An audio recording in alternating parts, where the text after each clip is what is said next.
Es una inspección de Hacienda sacada de quicio, ni más ni menos. Aquí no hay ninguna trama, ni sociedades pantallas, ni nada como se está diciendo. De esto será lo que trate su abogado, que es lo normal, como tiene que ser, con la Fiscalía. Es un ciudadano particular que está siendo asediado por todo el poder de un Estado, porque es mi pareja. Se avecina una tormenta para la presidenta de la Comunidad de Madrid, una tormenta de mierda a la oficina, como canta el Lendakaris Muertos, que celebrarán hoy con nosotros su 20 aniversario. Tormenta de mierda, tormenta, tormenta, tormenta de mierda, granizo, rayos, truenos y viento huracanado.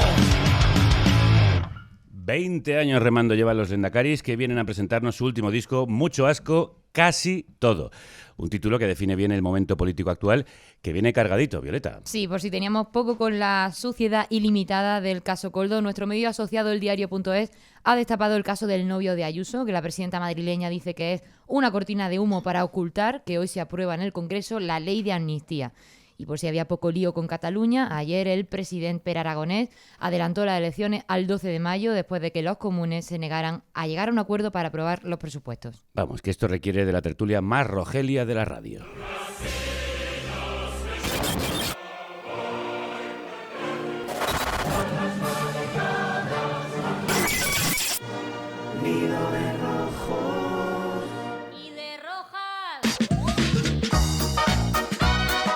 Tertulia independiente para gente exigente.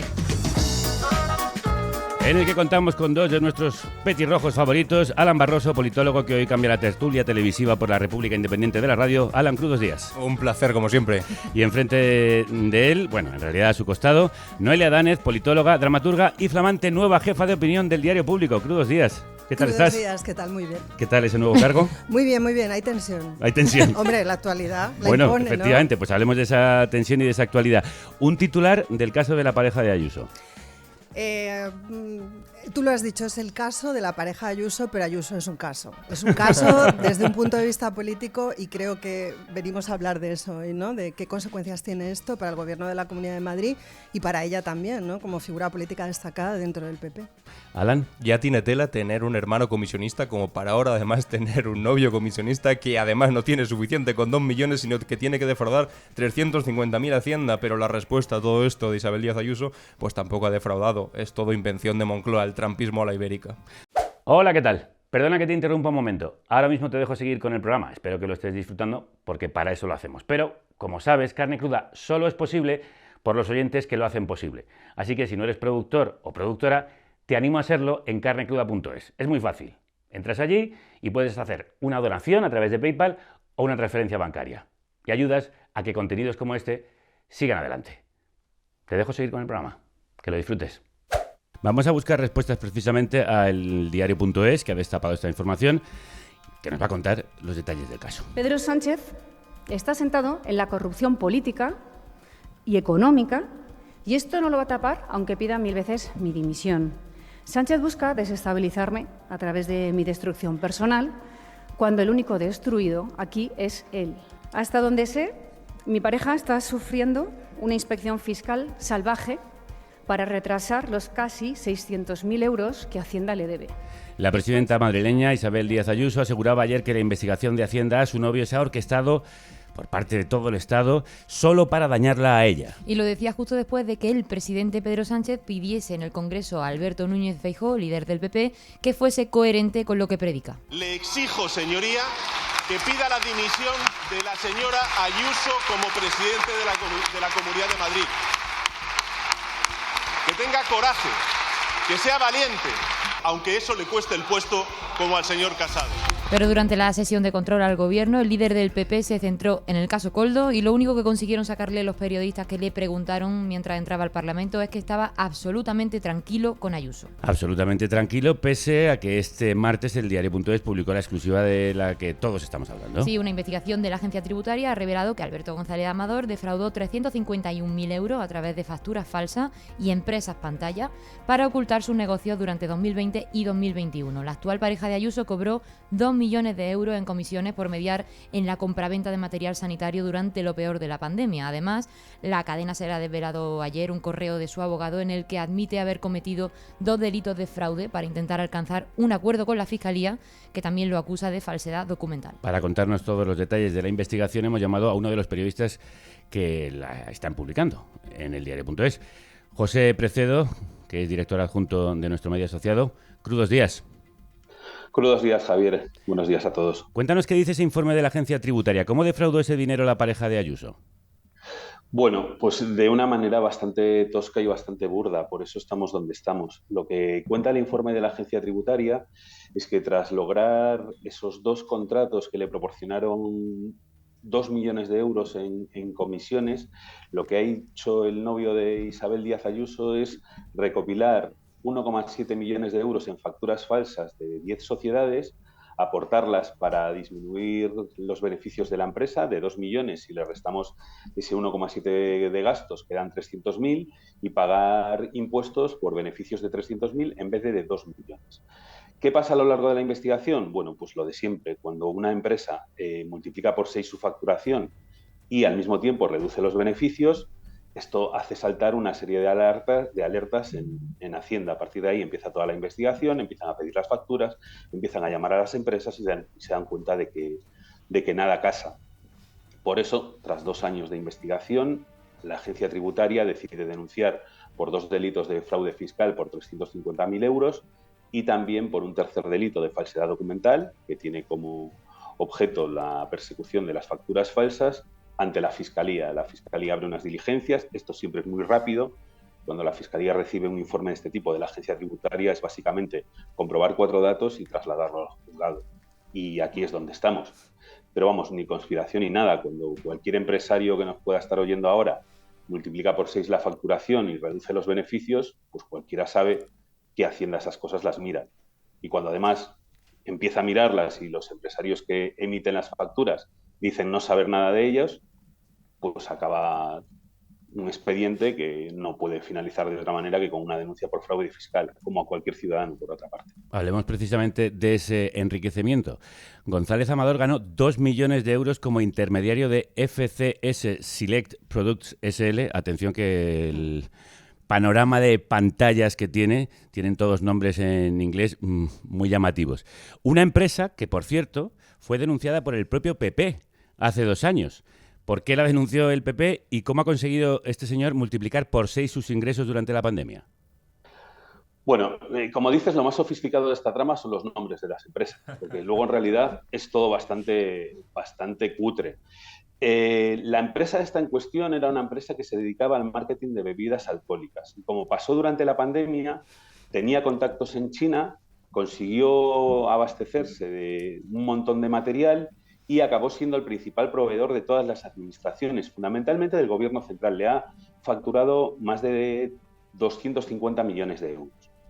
En un momento en el que todo el mundo buscaba material, esta empresa tenía material. ¿Cómo consigue ser un mediador el novio de Ayuso entre una empresa de Barcelona y una de Pontevedra? Pues no está muy claro. En la documentación que aportan a la Fiscalía hay un contrato bastante sospechoso que dice que firmó un acuerdo con Product Selection en enero de 2020, cuando ni siquiera sabíamos nada de la pandemia aquí en España. Hay severas sospechas de que ese contrato también es falso. Lo que no es falso es que luego en mayo y también en agosto vendió a una empresa de Pontevedra, esta empresa de Barcelona vendió a una empresa de Pontevedra 42 millones de euros en material. Había firmado, el novio de Ayuso había firmado que se iba a llevar el 4,5% de todos los clientes que conocía. Como eran 42 millones, la comisión de esos 42 millones son 2 millones y de ahí el incremento de unas empresas que hasta entonces se dedicaban a facturar por prevención de riesgos al grupo Quirón Salud. Ven un mercado en las mascarillas, ven que se puede hacer de comisionista y hace de comisionista. La operación es absolutamente rocambolesca porque, como digo, para poner de acuerdo a una empresa de Barcelona con una empresa de Pontevedra, se tiene que meter por el medio este comisionista y además una empresa de Florida y viajes a Nueva York, que tampoco se explica muy bien. El caso es que con la ausencia de controles que había en la pandemia, todo esto hubiera pasado desapercibido, no nos hubiésemos enterado de nada, si no fuera porque después de conseguir ese beneficio extraordinario, el novio de Isabel Díaz Ayuso decidió defraudar a Hacienda con facturas falsas. Y es cierto que, como ha dicho Ayuso, González no debe nada y es Hacienda la que le debe a él 600.000 euros. Bueno, tú pedías antes un titular. Yo creo que el titular de esta historia a día de hoy es que es el novio de Isabel Díaz Ayuso el que ha desnudado a la presidenta. Bueno, igual desnudar no es el verbo mejor. El que ha dejado en entredicho a la presidenta. Porque si tú repasas la comparecencia de prensa de ayer de la presidenta Díaz Ayuso, diciendo que prácticamente todo es un montaje de los poderes del Estado, y donde además dice que es Hacienda la que debe dinero a su novio, y luego ves el correo electrónico que manda a su novio el 2 de febrero de 2024 a la Fiscalía pactando una condena por 2 delitos de fraude fiscal, te das cuenta que las dos versiones chocan radicalmente, pero ya no la de la Fiscalía con Isabel Díaz Ayuso. La versión que choca de Isabel Díaz Ayuso hoy es con su novio, claro, que se declaró culpable por escrito en un correo electrónico a la Fiscalía enviado el 2 de febrero. Y es importante esto porque hoy podemos ver en distintos medios de comunicación que la Fiscalía propuso un pacto a Isabel Díaz Ayuso. Es falso. El entorno de la Comunidad de Madrid se dedicó ayer a filtrar un correo electrónico que forma parte de la conversación entre la defensa del novio de Isabel Díaz Ayuso y la Fiscalía, pero que no es el primero, es el último. Ese correo donde el fiscal, que vemos por ejemplo en la portada del Mundo, dice que puede pactar una conformidad y da igual que haya otras personas imputadas, es el último correo de una conversación que empieza el 2 de febrero con el abogado del novio de Isabel Díaz Ayuso hablando en nombre de su representante y reconociendo 2 delitos fiscales. Así que no lo vamos a ver por todas partes hoy, pero seguirá siendo falso. No es la Fiscalía la que propone la conformidad al novio de Isabel Díaz Ayuso, es el novio de Isabel Díaz Ayuso el que lo hace en un correo que, como decís, adelantaron anoche los compañeros de la cadena SER. Nosotros vamos a publicar en breve una cronología de todo que va a dejar bastante claro que la última maniobra de Miguel Ángel Rodríguez y la Comunidad de Madrid es intoxicar a sus medios amigos para que pensemos que las cosas son exactamente lo contrario de lo que han sido. José, el novio administró una sociedad en Panamá y usó 8 empresas para fabricar esas facturas falsas. ¿Podemos hablar de una trama, aunque Ayuso lo niegue? ¿Cuántas personas hay implicadas? Bueno, implicados hay, además del novio, 4 personas más. Un mexicano, que es el nexo de 2 facturas, una de una empresa mexicana y otra de una empresa de Costa de Marfil, por 1,5 millones en total, por trabajos que no se hicieron.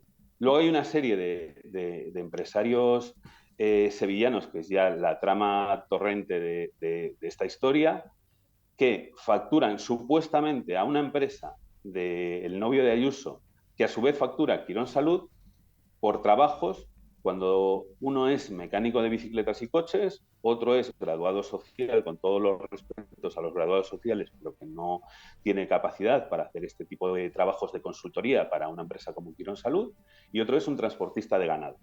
Cuando la Fiscalía le pregunta al novio de Isabel Díaz Ayuso cómo puede ser que esta gente haya hecho estos trabajos para Quirón Salud y que se los presente, el novio de Ayuso le responde a la agencia tributaria, le responde que es información delicada porque forma parte de temas de salud y que no la pueden mostrar. De ahí, ¿se le puede llamar trama? Pues se le puede llamar como queramos. Desde luego, se le llama un grupo de delincuentes. Un grupo de delincuentes que se ponen de acuerdo para pactar un fraude millonario a Hacienda y que les pillan. Si eso se le puede llamar trama o no, pues supongo que es opinable por parte de cada uno. Pero insisto, que han defraudado a Hacienda ya no lo dice Hacienda, no lo dice la Fiscalía, no lo dice el diario.es, lo dice el novio de Ayuso en un correo a la Fiscalía enviado el 2 de febrero de 2024. Hemos tenido algún pequeño problema, le estaba diciendo, enviado el 2 de febrero de 2022. Es cierto que no eran pareja cuando se enriqueció, pero sí en 2021 cuando cometió los delitos fiscales y cuando compró los 2 pisos en los que viven juntos y el Maserati. Así que sabiendo todo esto, ¿qué responsabilidad tiene la presidenta madrileña en todo esto directamente? Una aclaración previa, Javier. es el 2 de febrero de 2024, cuando envía el correo asumiendo su culpabilidad. Es hace solo unas semanas. ¿La presidenta qué responsabilidad tiene? De entrada, yo creo que hay una pregunta que es pertinente, que es saber quién paga las viviendas en las que viven nuestros dirigentes políticos. Hoy sabemos que no viven una, que viven dos. En la que se compraron después del fraude, la que se compró él, según consta en la hipoteca, y una segunda que alguna gente dice que está en régimen de alquiler, que nadie sabe cómo se paga, que es el ático de encima, y que además está a nombre de una sociedad del abogado que ha representado al novio de Ayuso en todo este proceso. Son dos viviendas. En uno de los barrios más caros de la ciudad, 380 metros cuadrados entre las dos. Creo que es pertinente que alguien responda quién paga estas viviendas. Yo he escuchado argumentos de todo tipo, de forma que el fraude fiscal no es contagioso, que ella no puede responder por las comisiones que él cobró antes de ser pareja. Estoy de acuerdo con eso. El fraude se comete cuando ya son pareja, pero también entiendo que ella no podía estar al tanto o podía no estar al tanto. Lo que sí creo que merece una explicación es que la presidenta de Madrid nos diga si tiene garantías de que la vivienda en la que reside no fue pagada con dinero del fraude fiscal. Y creo que es una pregunta pertinente, la verdad. Bueno, pregunta que no sabemos si estará capacitada de responder.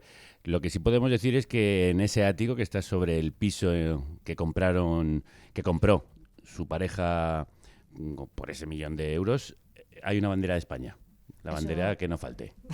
Sí, es lo más patriótico del fraude, porque en realidad a lo que de verdad debería ser patriótico, que es contribuir con los impuestos cuando te va muy bien, insisto, le va muy bien el trabajo que se ha demostrado que se hizo y que él aporta para ganar 2 millones de euros en lo peor de la pandemia, es una serie de llamadas y videoconferencias. La empresa no tiene trabajadores. Bueno, pues cuando le fue tan bien, decidió defraudar a Hacienda 350.000 euros, cosa que yo casi agradezco, porque es la manera que hemos tenido de saber lo que han hecho. Si no hubiera defraudado a Hacienda, no nos hubiéramos enterado de nada. Y dice la presidenta que ya tiene derecho a vivir en una casa con la pareja con la que ha decidido meterse en la cama, lo dijo así literalmente, porque ya estaba harta de alquilar, que es que está el precio de la vivienda en Madrid muy alto, también lo dijo literalmente. José Precedo, enhorabuena por la exclusiva, un abrazo muy fuerte. Gracias a vosotros, un saludo. Bueno, pues, ¿qué recorrido creéis que tendrá todo esto y pensáis que puede de alguna manera afectar al futuro político de Díaz Ayuso?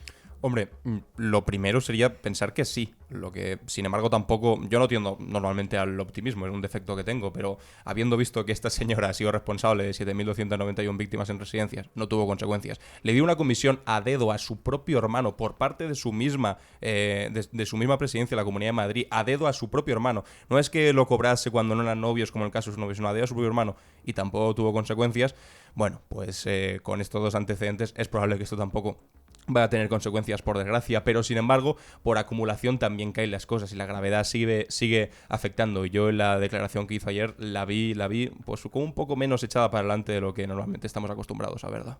A lo mejor el que tiene que dimitir, como bromeaban algunos en Twitter, es Pablo Casado, por segunda vez. Noelia. Bueno, yo tampoco sé lo que va a pasar. Es verdad que Ayuso es un personaje muy, muy peculiar. Ayer también la encontré particularmente errática.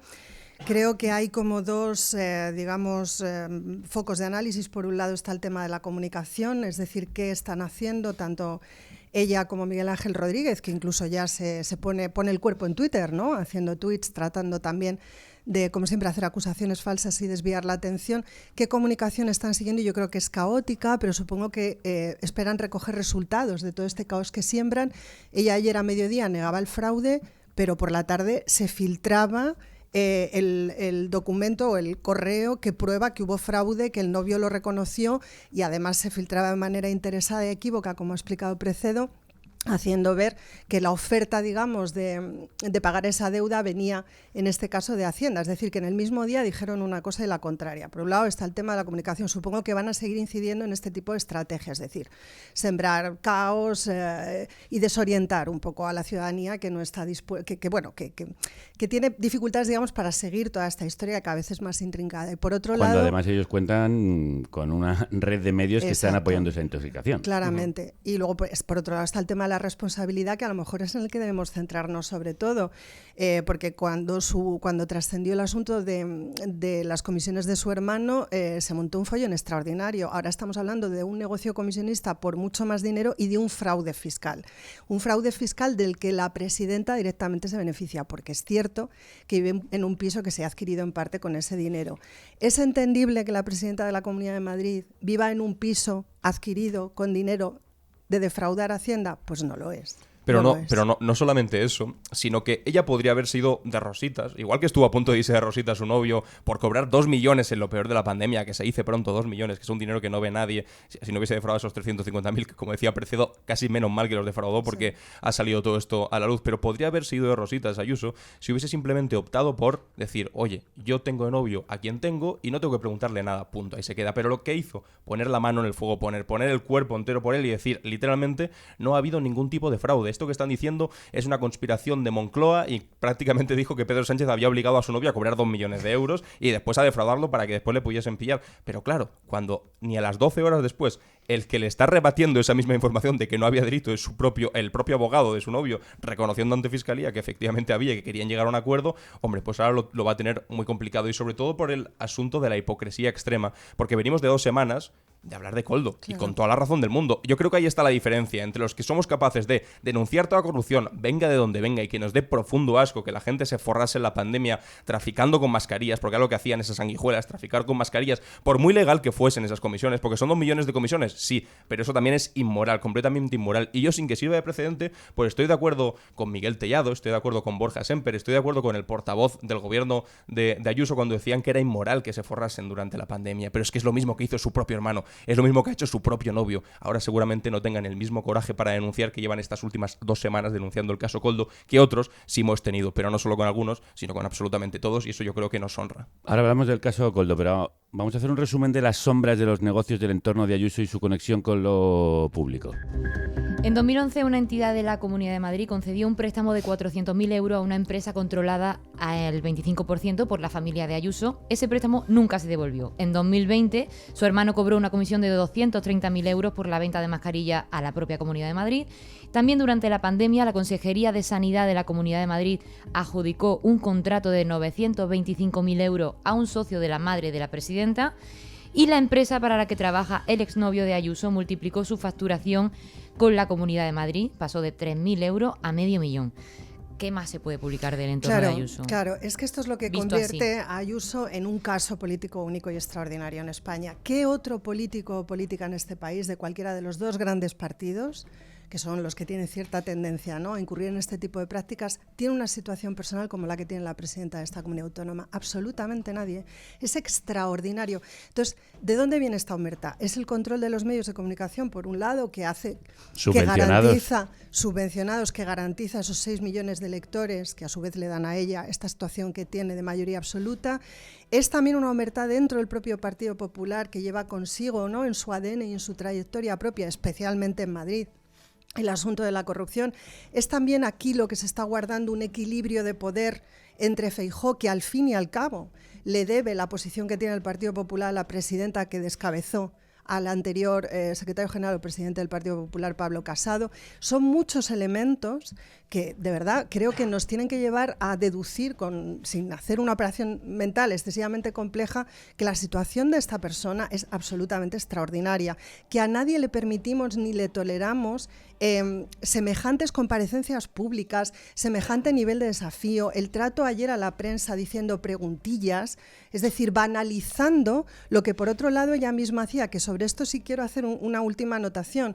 Ella insistió mucho en que todo lo que tiene que ver con la situación personal de su pareja actual es un asunto particular, y lo estaba diciendo en una rueda de prensa de un Consejo de Gobierno de la Comunidad Autónoma de Madrid.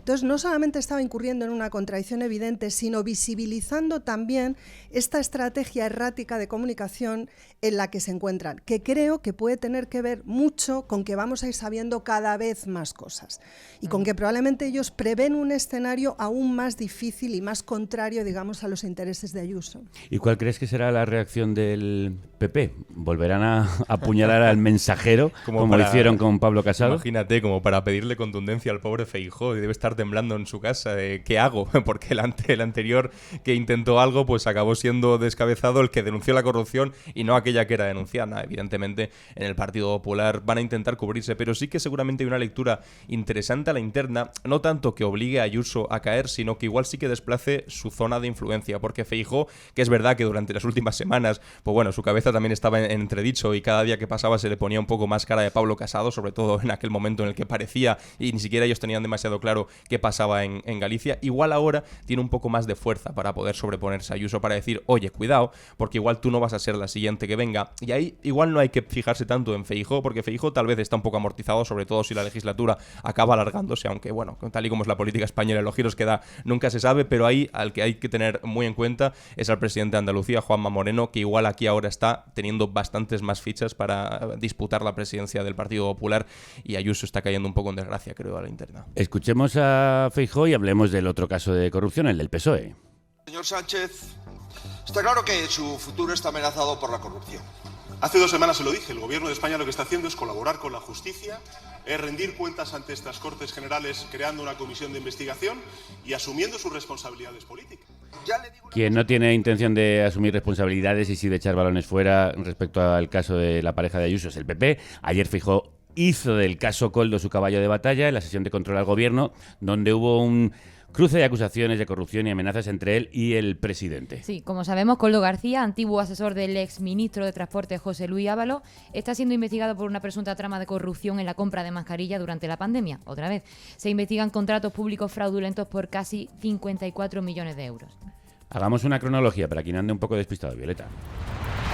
En abril de 2022, el PP de Madrid denuncia ante Anticorrupción una docena de contratos sospechosos firmados por la Administración en plena pandemia. La Fiscalía investiga y retiene al menos 6 de esos contratos adjudicados a dedo a la empresa Soluciones de Gestión y Apoyo SL por entidades públicas como Puertos del Estado, el gestor ferroviario Adif y los servicios de salud Canario y Balear. En septiembre de 2023, Anticorrupción lleva el caso ante el juez y considera que Koldo García habría aprovechado sus contactos personales para cerrar contratos a cambio de mordida millonaria. El 21 de febrero de 2024, García es detenido por la Guardia Civil junto a otras 19 personas por presuntos delitos de organización criminal, tráfico de influencias y cohecho. Pocos días después, el PSOE exige a José Luis Ábalos que renuncie a su acta de diputado. Ábalos deja la presidencia de la Comisión de Interior, pero no su acta, y se pasa al grupo mixto. Un día después es expulsado del partido. La misma semana, la Audiencia Nacional señala a Ábalos como intermediario de la trama. Y este mismo martes, el Senado aprueba por unanimidad la creación de una comisión de investigación para estudiar todas las ramificaciones de la trama. De hecho, el PP no descarta llamar a comparecer a la presidenta del Congreso, Francina Armengol, por los contratos baleares, al propio Sánchez como jefe de la trama y también a su mujer, Begoña Gómez, porque ha recibido un trato especial, dicen, del Estado. Alan, Noelia, ¿cuánto queda por tirar de la manta en este caso? Bueno, yo creo que este caso está en proceso de investigarse y que probablemente, este caso puede dimensionar el nivel, digamos, de corrupción que hubo durante, esos 18 más o menos meses críticos y fundamentales en los que nuestra vida dependía, nuestras vidas, en una medida importante de esa profilaxis, ¿no?, del tema de las mascarillas. Está en investigación, iremos viendo. Lo que sí que creo es que el caso Koldo vincula de una manera muy evidente a los dos partidos políticos grandes en España, al PP y al PSOE. Tanto es así que es por Koldo por lo que venimos sabiendo desde hace pocos días el asunto del novio de la presidenta Ayuso. Es decir, que el vínculo está claro, ¿no? Y que, ahí hubo, digamos, unas oligarquías políticas y empresariales enriqueciéndose en una situación que era de adversidad y de dificultad para el resto de las ciudadanas. Creo que lo interesante aquí es la reacción del PSOE, totalmente distinta a la del PP. Eso no quiere decir que sea ejemplar, quiero decir, o sea, la corrupción la llevan dentro igual, pero desde luego la reacción fue inmediata y la que corresponde, es decir, de apartamiento de esta persona, de solicitar, expulsar el partido y solicitarle su dimisión. Ábalos no soltó el acta, era algo previsible, se va al grupo mixto y ahora mismo situaciones de aislamiento.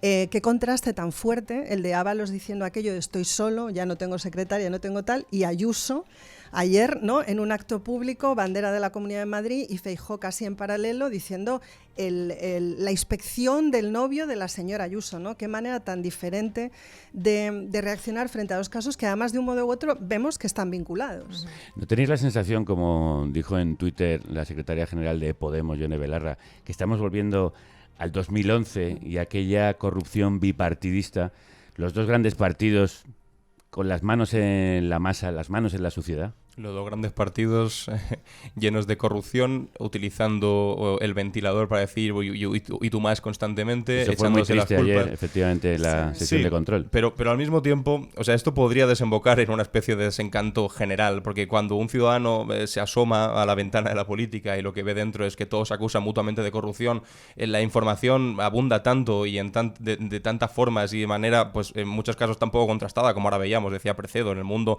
aparece una cosa completamente distinta de la que aparece si hables El País o la SER, que aparece con una nueva información. Entonces, la gente, ante ese inmenso mar de dudas, pues al final lo que se queda es completamente descreída, pero con exactamente los mismos problemas que tenía antes de que esos partidos estuviesen lanzando acusaciones mutuas. Pero es verdad que al mismo tiempo, aunque esa corrupción vuelva, el bipartidismo de él y tú más vuelva, es verdad que la reacción no ha sido exactamente la misma a la que estábamos acostumbrados. Menos mal, yo cuando vi el caso de corrupción de Koldo, temí porque una vez más la reacción fuese de cerrar filas, cuidarse, guardarse y decir que los culpables son los otros, pero por lo menos se pidieron dimisiones, por lo menos cuando se han planteado comisiones de investigación, y yo creo que esto es una novedad interesante que ha salido esta semana. En el Congreso de los Diputados se ha propuesto una comisión de investigación, en el Senado se ha propuesto una comisión de investigación, pero casualmente el Partido Popular solamente aprueba aquella que puede controlar, es decir, el Senado, porque tiene mayoría absoluta, y sin embargo ha dicho que en el Congreso de los Diputados, hasta que no dimita la presidenta del Congreso, de manera preventiva, son insaciables con las dimisiones ajenas, pero imposibles con las propias, fijaos, hasta que no dimita Armengol, pues no van a aprobar esa comisión de investigación. ¿Por qué? Porque en esa comisión de investigación, y probablemente lo vamos a ver, pues tendrán que desfilar sanguijuelas, lo vuelvo a decir, sanguijuelas, como el novio de Ayuso, que probablemente pues se le llama a declarar por aquellas cosas que hacía durante la pandemia, cuando peor lo estaba pasando todo el mundo. Y ojalá se llamase también a Pablo Casado, fíjate lo que te digo. Armengol compareció en el Congreso para dar explicaciones ante las preguntas que se estaban haciendo, principalmente los populares a este respecto, pero también parte de la ciudadanía. ¿Hasta dónde creéis que puede manchar esto al PSOE, aunque hayan puesto este cordón sanitario echando a Ábalos? Yo creo que el cordón sanitario está puesto y supongo que Ábalos será quien, para defenderse, quizá, bueno, pues al pique. Claro, estas cosas son así. Es cierto que dentro del PSOE estamos hablando de Ábalos, es decir, no hay nada que nos haya dicho ya. Es un pilar fundamental en la construcción del liderazgo político de Pedro Sánchez, un liderazgo que se basó en una medida importante, en una lucha a cuerpo con los cuadros y con la dirigencia tradicional del partido. O sea, no es ninguna tontería. La cuestión es ahora en quién se apoya Sánchez, pues lógicamente en quienes son en aquellos con los que tiene una relación, porque hay un gobierno y unas relaciones institucionales con nombramientos, etcétera. Pero es un asunto que puede debilitar mucho el propio liderazgo de Pedro Sánchez dentro del partido, en un contexto además en el que, bueno, se debate sobre amnistía, esto se va a aprobar, pero sabemos que tiene un coste. Ahora ya no va a haber presupuestos, afrontamos un nuevo ciclo electoral, es decir, el gobierno de coalición no tiene unos cimientos muy, muy sólidos, tiene una situación de relativa vulnerabilidad y desde luego Ábalos no es cualquiera, no lo es en la relación con Sánchez y no lo es, digamos, es un sostén muy importante y lo ha sido dentro del partido, entonces veremos a ver. Sí, has adelantado temas de los que vamos a hablar justo ahora, la falta de presupuestos para este año, la amnistía que se aprueba hoy mismo en el Congreso, la situación en Cataluña, a ella voy, pero antes, por abandonar con una última pregunta del caso Koldo, Illa, que era el ministro de Sanidad, ¿tendría que dar explicaciones? Hay algunas informaciones que apuntan también a compra con unos precios superiores, pero después que había una renegociación que por lo tanto se bajó el precio. Da igual, es una administración más también que se vio salpicada por en aquel momento la desesperación de comprarle a quien haga falta y seguramente con una mediación de Koldo por en medio. Es exactamente lo mismo que ocurrió con la declaración de Armengol en el Congreso, que al mismo tiempo que certificaba que desde el primer momento ellos fueron a analizar las mascarillas, pues pusieron todas las dudas encima de la mesa, pero al mismo tiempo no dejaron claro quién fue la persona, quiénes fueron las personas y por qué y a través de qué canales y de qué manera se les indujo a que comprasen esas mascarillas o contratasen con esas empresas que después estaban, pues eso, dándole una comisión por detrás a un asesor, a un número 2 del ministro Ábalos. ¿Lo de ella va a ser importante? Sí, yo creo que vamos a ver más cosas, no sé si ciertas, si falsas, pero vamos a ver más cosas seguro, porque, ostras, se acaban de convocar elecciones catalanas y ya va a ser, pues con una alta probabilidad, uno de los candidatos más factibles para ser nuevo presidente de la Generalitat en Cataluña y por lo tanto va a ser el número 1 de la diana de la derecha y a partir de ahora todos los ataques junto a todo lo que ha pasado con Koldo, pues bueno, lo tienen en bandeja para empezar este discurso contra que va a inaugurar las elecciones catalanas, seguro. A eso vamos precisamente ahora, pero está claro que la corrupción en torno a la compra de mascarillas durante lo peor de la pandemia, lo que estamos conociendo es solo la punta del iceberg, o como dicen los lehendakaris muertos, se dice iceberg. He decidit convocar eleccions al Parlament de Catalunya. Ayer mismo, lo estáis escuchando, el presidente de la Generalitat, Pere Aragonès, convocó elecciones en Cataluña para el 12 de mayo, después del no de los comuns, que le impidió aprobar los presupuestos pactados con el PSC de Salvador Illa. Cataluña necesita un nuevo gobierno, un gobierno fuerte. Cataluña necesita un presidente y no un candidato para pasar página. Cataluña necesita un presidente, no un candidato para avanzar. Cataluña necesita un presidente. Y al decaer esos presupuestos, Pere Aragonès, que ya tenía un gobierno muy quebrado después de haber roto con Junts, decidió que esto no podía aguantar y adelantó elecciones. En los últimos 14 años no ha habido unas elecciones en plazo en Cataluña. Los comunes dicen que no aprueban esos presupuestos por un macroproyecto del Hard Rock Café en Tarragona, aunque ese proyecto lo votaron a favor hace más tiempo. ¿Cuál es la verdadera razón de este adelanto electoral? Las verdaderas razones. Te hace pensar que igual hay una estrategia de fondo por la cual le interesa a Esquerra Republicana, le interesa al Partido Socialista y le interesa a los comunes ir a elecciones pronto, nada más haberse aprobado la amnistía, pero sin que haya pasado todavía el trámite parlamentario total por el que tiene que pasar por el Senado, en el que se estancará, porque el Partido Popular lo va a estancar, y por lo tanto la clave Puigdemont no esté en el centro del tablero. Es cierto que ayer, cuando convocan elecciones, sale rápidamente Junts, dice que el candidato de Junts va a ser Puigdemont, pero no está del todo claro si va a poder presentarse. Seguramente sí, pero no hacer campaña en presencial desde España, y por lo tanto no es lo mismo hacer una campaña en la que tengas a la persona en torno a la que giró todo aquellos años locos, en los que, aunque haya pasado tiempo y aunque haya mucha gente que se haya desvinculado, todavía, pues bueno, dentro del independentismo, de las filas del independentismo, sigue siendo importante. Pere Aragonès no quería enfrentarse a Puigdemont.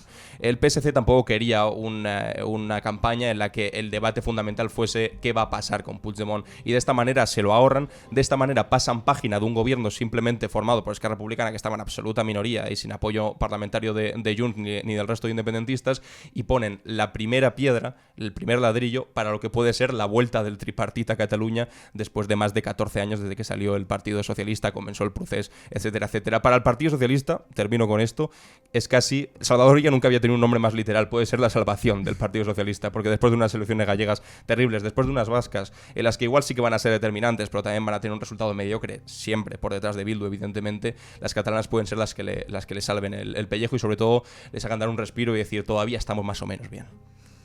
Yo creo que es un cálculo muy optimista. O sea, si lo han hecho, están arriesgando mucho. Sí. Porque pero también es donde más tienen que ganar también. Supongo. No sé qué es lo que le ha hecho a Aragonès cambiar de opinión. Del domingo, recordad que él hizo unas declaraciones en las que dijo esto no va a pasar, hasta ayer noche en las que salió diciendo que convocaba elecciones. No sé qué ha pasado en estas últimas horas exactamente. No sé si de pronto ese cálculo que cuenta Alan se ha impuesto sobre cualquier otra consideración. Ya veremos. A mí me tiene un poco asombrada la actitud de los comunes. Yo entiendo que aquí ha habido una cuestión de pie en pared. se ha decidido que hay determinadas cuestiones por las que no se pasa y que no se aceptan, se han sentido libres para oponerse, vamos, para no respaldar estos presupuestos. Supongo que no tener la alcaldía de Barcelona te permite moverte, digamos, sin tener que guardar determinados equilibrios que estando Ada Colau en la alcaldía a lo mejor se hubieran querido preservar. Me tiene bastante preocupada Sumar, Yolanda Díaz en este caso, que brazos caídos. Se ha desembarazado del problema, ha dicho que esto no tiene que ver con ella, que esto es cosa de los comunes, que esto es la suya es una formación plurinacional y cada uno decide, no está centralizada. Bueno, pero es interesante porque esta pregunta nos la estábamos haciendo todo el tiempo. ¿Cómo es Sumar? ¿Quiénes lo integran? ¿Y qué significa estar dentro? Pues nos lo acaban de responder. Nada. Todo es nada. O sea, Sumar es una marca que va a confeccionar una lista, pero los partidos que la integran van por libre hasta el punto de que hay un partido en Cataluña que toma una decisión que implica una nueva convocatoria electoral, que además tiene un importante efecto contagio. Igual se busca lo que dice Alain, igual se consigue, pero puede ser que esta operación salga catastróficamente mal. Y aquí el papel de Sumar habrá sido muy importante. O sea, yo pondría mucho el foco en que otro tipo de actuación de Yolanda Díaz podía haber sido providencial y esto no ha ocurrido. Sí, pero al mismo tiempo, otro tipo de actuación por parte de Pedro Sánchez, por ejemplo, diciéndole a Yolanda, tienes que sentarte sí o sí porque estos presupuestos tienen que salir porque no nos podemos permitir que haya elecciones en Cataluña porque necesitamos presupuestos para 2024 en el Estado, también habría sido distinto. Si una presión fuerte de verdad por parte del Partido Socialista habría obligado a Yolanda a actuar y habría obligado de alguna manera a los comunes a asumir eso que por otro lado ya habían asumido en otro momento y que seguramente asumirán en el futuro cuando tengan que conformar gobiernos y pueden conformar gobierno. Así que por eso decía yo que esa hipótesis es posible que esté ahí encima de la mesa también, que no les importa tanto ir a elecciones en el único sitio donde son más fuertes. Recordemos que son primera fuerza en Cataluña, el Partido Socialista. Bueno, a mí lo que me llega es que están preocupados.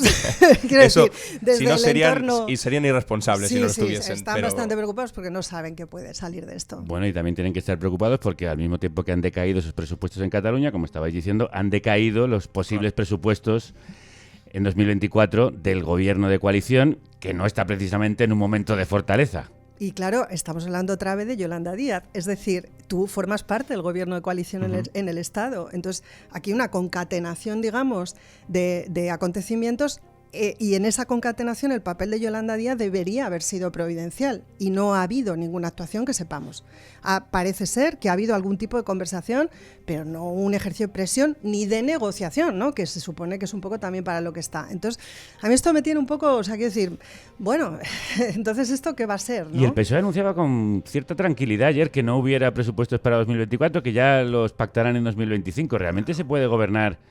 Dijo Pedro Sánchez hace unos años que era muy difícil, en 2018 de hecho, creo recordar, que era muy difícil gobernar si uno no tiene unos presupuestos. Bueno, Rajoy ¿cuántas veces los prorrogó? Durante 3 veces, si no me equivoco. Sí. Realmente yo creo que estaba aquí encima de la mesa ya desde el primer día, desde el 23J, ya sabíamos que iba a haber presupuestos prorrogados en algún momento en esta legislatura, sí, o si no el gobierno pues no iba a aguantar, porque es verdad que tenía los votos amarrados siempre y cuando primero se aprobase la amnistía y después los primeros presupuestos generales del Estado. Y después de eso, con un gobierno que ya tenía sus primeros presupuestos, la ley de amnistía y demás, Junts per Catalunya iba a ir por un lado, Esquerra Republicana por otro, Bildu por otro, cada uno iba a tirar hacia un sitio distinto. Es verdad que se ha adelantado todo muchísimo, estamos a las puertas de la aprobación de la ley de amnistía en el Congreso de los Diputados, como decíamos antes, todavía falta lo del Senado, que va a ser un trago más amargo eso para la aprobación de la ley, pero en este impasse parece que pues lo que han calculado, y sí que lo han dicho con demasiada tranquilidad, bueno, pues lo dejamos para 2025. La cosa es si se lo puede permitir el gobierno, la respuesta es sí, porque ya ha pasado muchas ocasiones, Rajoy lo hizo en 3 ocasiones y no hubo ningún problema. La cosa es si se lo puede permitir la gente,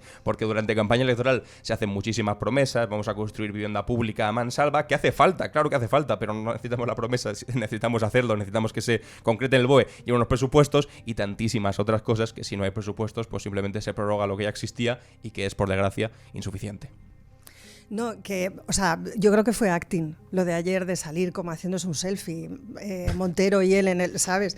Es que, claro, Sánchez siempre ha dicho que la estabilidad del gobierno de coalición dependía de la aprobación de presupuestos y que este gobierno de coalición venía, a diferencia de los gobiernos del Partido Popular, a aprobar presupuestos porque no hay acción legislativa ni del Ejecutivo como Dios manda si no hay unos presupuestos que la sostengan, y acaban de pinchar. Entonces, que estábamos cifrando la estabilidad de la amnistía, pero no, la estabilidad viene de los presupuestos y no los va a ver. O sea, lo de ayer creo que es bastante más gordo de lo que estamos queriendo ver, pues porque la amnistía tapa mucho, porque los casos de corrupción tapa mucho, porque todo esto es muy espectacular, pero la política son presupuestos y donde no hay presupuestos no hay política. Pues para terminar de unir todos los puntos de la figura, hablemos precisamente de la amnistía. ¿Alguna vez tiene mayoría suficiente en el Congreso para gobernar usted y para sacar adelante los proyectos que estime oportunos? ¿Usted derogará la ley de amnistía? La respuesta es sí. Incluso si para entonces el señor Puigdemont ha sido amnistiado, ha regresado a España y puede... Esto aseguraba Feijóo en una entrevista con Carlos Alsina en Onda Cero este martes. Hace justo una semana, PSOE, Junts y Esquerra Republicana cerraban por fin un acuerdo para desencallar la ley de amnistía. Una ley que finalmente excluirá las conductas más graves de terrorismo o traición y los delitos de corrupción si hay enriquecimiento personal. Se está votando hoy, 14 de marzo, ahora mismo en el Congreso de los Diputados, y después pasará al Senado, donde la mayoría absoluta del PP podrá frenarla 2 meses, pero no tumbarla. La Comisión de Venecia, el órgano consultivo del Consejo Europeo en el que el PP confiaba para censurar en Europa a la ley, dijo que la norma se enmarca en el Estado de Derecho y que es respetuosa con la separación de poderes. Tiro en el pie que se pegó el PP. Fue un viaje en balde, dirían. ¿Tiene algún margen el PP para frenar la norma, Alan? No tiene ningún tipo de margen. O sea, el margen es el que impone una cosa tan dura y desgraciada para el Partido Popular actualmente, que es el resultado de las urnas. Si el resultado de las urnas en la sede de la soberanía nacional, que es el Congreso de los Diputados, permite aprobar una ley como la amnistía y el Senado puede dilatarla todo lo que quiera, por supuesto, pero no pararla, pues por mucho que les duela, no lo van a conseguir. Escuchábamos el otro día con sorpresa y también con una especie de déjà vu al presidente del Partido Popular con Alsina decir esto de derogaré la ley de amnistía cuando llegue, igual que derogaría el sanchismo cuando fuese presidente del gobierno, pero al final no ha querido por lo que sea y no lo ha podido derogar. Pero igual que el Partido Popular siempre ha prometido derogarlo absolutamente todo, desde la ley del divorcio hasta la ley del aborto, hasta el matrimonio igualitario, lo querían derogar todo, hasta los impuestos a la banca y a las grandes fortunas, lo quieren derogar todo, hasta que pueden derogarlo y se dan cuenta que es algo que no está del todo mal. Fijaos, hablando de la ley de amnistía, lo de los indultos, que era lo peor que se había hecho, era anatema, y salía Ayuso también diciendo, firmará el rey de España esos indultos que venden a España no sé qué, no sé cuántos, que arrodillen. Y ahora de repente vemos a mucha gente, bueno, el otro día el Feijóo en aquel momento, en aquel desliz que tanto le costó antes de las elecciones gallegas, diciendo que los indultos pues tampoco estaban del todo mal, si estaban condicionados. Ahora escuchamos a voces como Felipe González, también súper acreditada contra la amnistía, decir, no, pero si yo con los indultos estaba de acuerdo, pues tal vez en unos años también, cuando le digan, oye, y eso de derogar la amnistía que tenía usted previsto, diga, bueno, pero si al final Cataluña tampoco está tan mal, no hace falta derogarlo, ¿no? Claro, la amnistía está ya amortizada. ¿Puede tener algún tipo de efecto o qué efecto puede tener las elecciones catalanas y en el resto del panorama político nacional? En las catalanas positivas en todos los sentidos. Yo creo que incluso aunque no logre Puigdemont por plazo ser ese candidato efectivo que Junts necesitaría, porque no pueda estar, digamos, de cuerpo presente en los debates, les hará bien. Se vivirá un cierto clima de más normalidad con relación a las anteriores, y yo es que creo que la amnistía ha sido un superglobo. O sea, creo que ya está amortizada. Sí, creo que ha sido un globo informativo que ha sido algo además a lo que se ha agarrado el PP. Y no le ha ido mal, ya vimos el CIS de ayer. El CIS de ayer yo creo que recoge todavía amnistía y recoge caso Koldo. Una vez que esto pase, me refiero a la amnistía, pues estaremos en otro escenario totalmente distinto. A mí me parece que a partir de ahora la estabilidad va a tener que ver con presupuestos sí o no y con el ciclo electoral que se abre. Vamos a ver qué pasa en Cataluña, en Euskadi y en las parlamentarias europeas, y a ver cómo se afronta el resto de la legislatura. Pues lo veremos y lo contaremos con vosotros, por ejemplo. Por supuesto.